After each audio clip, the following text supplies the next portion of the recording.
2 Samuel 22ஆம் அதிகாரம். அதிலுள்ள ஸ்தோத்திர பலிகள். கர்த்தாவே, என் கன்மலையும் என் கோட்டையும் என் இரட்சகமானவர் ஸ்தோத்திரம். என்னை வல்லடிக்கு நீங்களாக்கி இரட்சிக்கிறவரே ஸ்தோத்திரம். என் சத்துருக்களுக்கு நீங்களாக்கி என்னை இரட்சிக்கிறவரே ஸ்தோத்திரம். கர்த்தாவே, உம் கை நீட்டி ஜலப்பிரவாகத்திலிருந்து என்னை தூக்கிவிட்டீர் ஸ்தோத்திரம். கர்த்தாவே, என் ஆபத்து நாளிலே எனக்கு ஆதரவாய் இருந்தீர் ஸ்தோத்திரம். கர்த்தாவே, சிறுமைப்பட்ட ஜனத்தை ரட்சித்து மேட்டிமையானவர்களை தாழ்த்தினீர் ஸ்தோத்திரம். உம்மை நம்புகிற அனைவருக்கும் கேடகமாய் இருக்கிறீர் ஸ்தோத்திரம். கர்த்தர் என் கால்களை மான்களுடைய கால்களைப் போலாக்கி உயர்தலங்களில் என்னை நிறுத்துகின்றீர் ஸ்தோத்திரம். கர்த்தாவே, என் கைகளை யுத்தத்திற்கு பழகுவிக்கிறீர் ஸ்தோத்திரம்.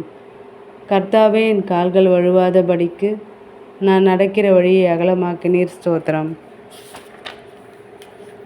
கர்த்தாவே, உம்முடைய காருண்யம் என்னை பெரியவனாக்கும் என்ற வாக்குத்தத்தத்திற்காக ஸ்தோத்திரம்.